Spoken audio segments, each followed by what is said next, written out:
All right, here is lesson 16.2 and a little bit of 16.3, early battles and years of the Civil War and emancipation. Our target today is to answer this essential question in a CER paragraph after we've looked at a letter from Abraham Lincoln back to an abolitionist who questions the war strategy and policy. His name is Horace Greeley. We'll talk about him more later, and to also look at the Emancipation Proclamation and then try to identify exactly what kind of a plan and proposal that was suggested by Lincoln actually happens in the Emancipation Proclamation. Put it on a map, answer some questions, and use that information analysis of those two documents to formulate a response to this question. You'll hand all these things in when we leave today. Main idea in the early stages of the war, bloody fighting during the first 2 years of the Civil War made it clear that both sides that this is going to be a long and difficult war. It's not going to be a 90-day war. It's not going to be overdone and done by Christmas at all. The two leaders here that emerge here toward the end for the Union, Ulysses S. Grant from Missouri and Robert E. Lee from Virginia, commanding the armies in the East. There is fighting in the East, in the West, in the South, in the far West, a little all over. Most of it is in the East. Our president of the Confederacy is Jefferson Davis. Remember, it's a confederacy. It's a loose collection of states. The states have a lot of independence. This is a problem for them. It's hard to get them organized. All sides kind of had a view that God was on their side and would bring them to victory. Abraham Lincoln was famous for saying, "Let us hope that we are on the side of God and not him on ours." Let's flip it around. Let's put it in perspective a little bit. The Union's war aims and goals: restore the Union. Slavery is a part of the problem, but it's very concerning and troublesome for Lincoln to make sure that this doesn't get out as being a war to eradicate slavery.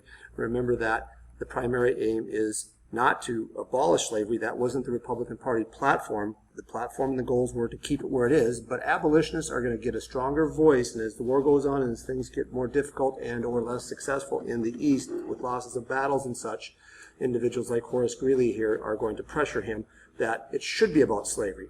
And this is something that is on Lincoln's mind, but he knows how people think and what they would how they would react if he said this is a war to eradicate slavery. Northerners would not go for that. Not every Northerner. That would be a scary thought proposition. The first major battle right outside of Washington, D.C., really perhaps the battle for Washington, D.C., ultimately was the Battle of Bull Run, known as the Battle of Manassas. In this world of the Southerners, General McDowell attacks with 30,000 soldiers. On the Union side, there's a smaller Confederate force at Bull Run River at Manassas. And it was considered to be something that was going to be quick and easy. People, socialites, politicians, businessmen, people of power from Washington, D.C. came dressed up, as you can see here, rode in their buggies, brought picnics to watch the great spectacle of the South getting their butts kicked. Well, that didn't happen. It was the other way around. Initially, it's looking like an easy victory for the Union. The Confederates and rebels are on the run. They're in retreat. And then this guy by the name of Stonewall Jackson reinforces them and turns the tide and pushes the Union back into retreat themselves. And he's standing there in the full-blown battle and not afraid of anything at all. He's got bullets and everything whizzing around him, and someone was famously noted as saying, "Look, there's Jackson standing like a stone wall. Come on, let's go." 2,900 casualties for the Union, less than 2,000 for the Confederacy, but significantly large casualties. Casualties, dead, wounded, not lost, runaways, who knows. All of it combined into those numbers there. The effects of this, Northerners are shocked, realizing that in this is going to be a long and difficult and costly war. Those soldiers straggle into town into Washington, D.C. for the next couple of days, and it is quite demoralizing for Lincoln. He fires his general, and he appoints a new guy by the name of General B. McClellan to organize a new Union army in the East. It'll be known as the Army of the Potomac, and Lincoln realizes that we need a whole lot more soldiers in this. He calls up for and requests 1 million soldiers to be signed up for 3 years to bring this rebellion into submission. Lincoln orders McClellan to march on Richmond, take the capital, move by land, go after it, get after it right now. McClellan decides to take them on a ship out on the Chesapeake Bay and then march them up the same peninsula that Yorktown is at from the famous Revolutionary War battle. Took him about 2 weeks to get there, and he made forts and fortifications along the way, and it was pretty visible that they were coming. And when they got to Virginia, the rebels were ready, and it was a complete disaster. Result, you're fired. And McClellan's going to come back, and there's going to be lots of hirings and firings of generals until Lincoln finds a general that is effective. He has trouble doing that. I believe he goes through 6 or 8 different generals before he finally will settle on a guy by the name of Ulysses S. Grant. Early in the war, Union battles in the East were really, again, a disaster. This is a major theme in the East: poor leadership, no clear philosophy on how to fight. But in the West, there is some success. That success comes with a guy primarily known as Ulysses S. Grant. From Missouri, he is surprise attacked by Confederate forces at a place called Shiloh in Mississippi. And this particular location is at the forks of Tennessee River and major rivers that feed into, as you can see here, the Mississippi River, which is kind of right there. Oops, I'll go back a little too fast.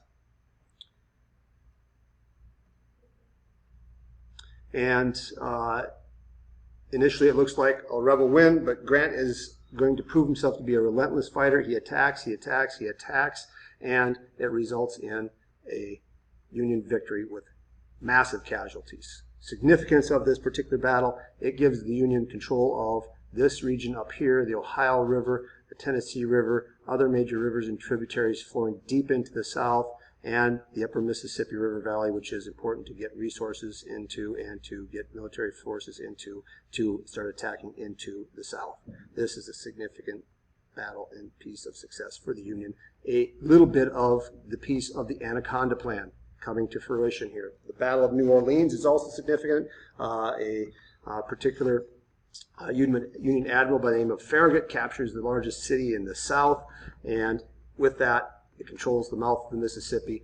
They block trade out of the Deep South to Europe to get other resources and materials and supplies, and or Latin America. Greater control of the Gulf of Mexico, again the Anaconda Plan in 1862, and control of Mississippi is starting to come together. Not complete control in the middle yet, that will come a little bit later, but this is successful. The effort in the war is successful in the West for the Union.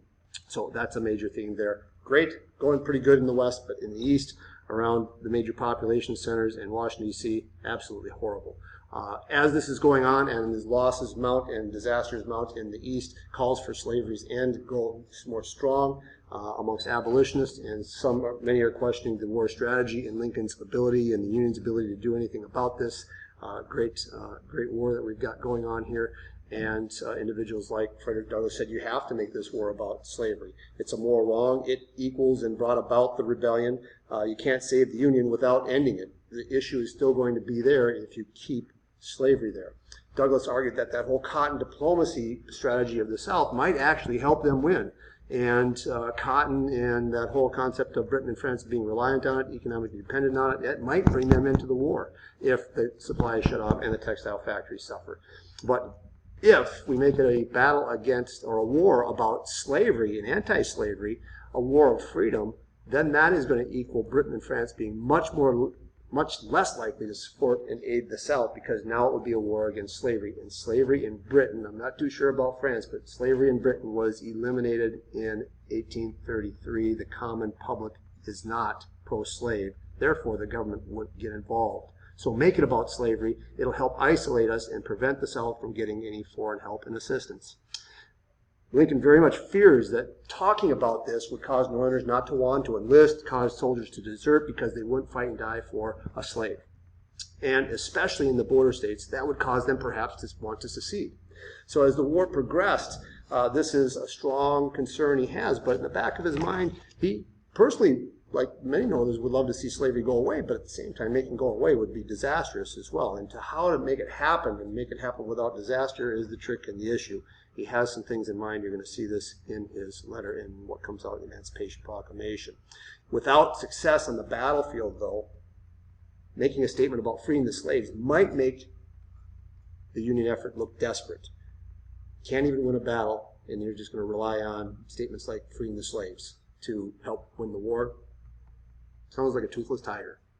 1862, Antietam Creek, Maryland. Major battle here that's going to turn the tide on the emancipation issue for Lincoln anyway. Jefferson Davis orders General Lee to attack into Maryland, north of Washington, D.C., and with luck, 2 Union soldiers found Davis's orders in a deserted rebel camp. They knew the attack was coming. Here's the bridge they fought over in one of the farmhouses, and General McClellan was able to defeat him at Antietam Creek in what was at that point in time by far the bloodiest day in the Civil War. Absolutely ghastly, devastating losses here. And again, here is Antietam Creek. This was meant to try and disrupt Northerners, show that Lincoln and the Union Army can't protect people in the North. Pennsylvania is right there, even though this is in the South. But it was meant to disrupt the war effort and bring Northerners to a point of being less likely to support the war. McClellan had an opportunity. He could have chased and destroyed the rebel army. Lincoln's completely furious about this. Why didn't you destroy them? If you destroy the army, the war is done and dead. And he fires McClellan a second time, replaced by a guy by the name of General Ambrose Burnside. Sideburns. That's where it comes from. Check those chops out.